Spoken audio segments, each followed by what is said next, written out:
We are talking taxes today with wealth strategist and tax attorney Rebecca Walser. Rebecca, how are you? I'm good. How are you? Good, good. Love when you come in. We always learn things. And today we're talking about tax strategies and perhaps how you're sharing your wealth of knowledge with the folks at home. I like it, Natalie. I see what you did there. That was awesome. Yes, we are having an event, an educational event at University of South Florida on Monday, August the 28th. So this is this coming Monday. And what we need people to do is call to reserve because space is limited, obviously. Okay.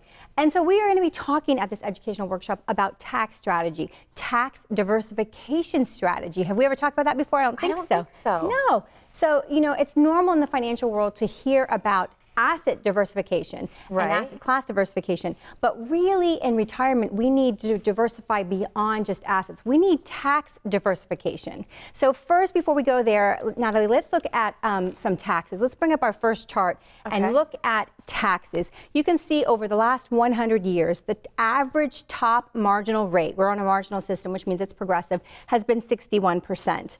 I actually have the history of the federal tax code right here. And what is really scary to find out is that before the 80s, like the mid 80s, that we had no taxes less than 50%. It was 50% or greater all the way back through the Great Depression. And before the Great Depression, it was a little bit lower. So we are used to having a much higher tax base, 61%. Right now, our highest marginal rate is 39.6. So I need people to understand that for the last 40 years, really since the 80s, our tax base has been artificially augmented, supplemented by our debt. Because you can see that our federal debt went from $1 trillion to $20 trillion. So we have been supplementing our spending in the United States of America with our debt, not through our taxes. And now that we're at $20 trillion and the boomers are retiring, we have to start to wonder if the tax rate is going to have to go up. And actually, it's a lot more than wondering. It's a mathematical probability of it happening. So, Rebecca, what you're saying is when people complain about how much they have to pay in taxes, which, let's be honest, we all do that, really, we have no room to talk because compared to the past, we've got it pretty good. What we have to understand as Americans is we have been spending $500 billion per year since 2007 beyond what we take in as tax revenue. So we have been ballooning. Our deficit every year has been $500 billion since 2007. We've been ballooning our federal debt to $20 trillion. And there is a point of no return where it's simply not sustainable. Are we nearing that point of no return? Well, what the problem is that we have $20 trillion that's right here now, and we have the retirement of the boomers all the way through 2030. That is like the perfect financial storm, fiscal storm for the United States. So what's going to happen is we're going to have an incredible amount of tax pressure to increase, which brings up the tax diversification. We do not want anybody, especially our clients, going into retirement with all their wealth built in pre-tax accounts. Interesting. Now, why is that? Because I always thought that was the way to go. Everyone has. Conventional wisdom has been saying that since the 80s.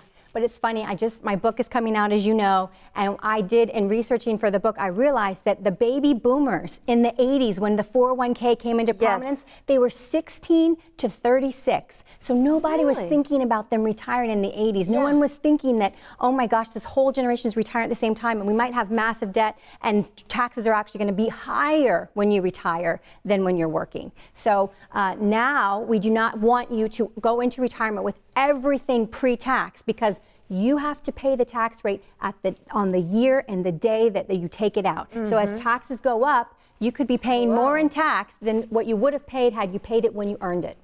Wow. Okay, again, these are all topics that you're going to discuss at USF on the 28th. So we want to share the information on how people can sign up, because you're really going to take a focus on this, a focus on retirement and the importance of taxes there. Natalie. So again, we always want to get in touch with you, Rebecca, her phone number, her website, all on your screen right there.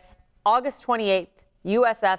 Tampa campus, yes. Do they sign up on your website? They can call our office, or they can go to walserwealth.com/education. But call our office. That's the best way to sign up. Well, we love when you come and educate us. Thank you. And Thanks, the fact that you're spreading that, we got to love it as well. Thank you so much for coming in today. Thank you so much.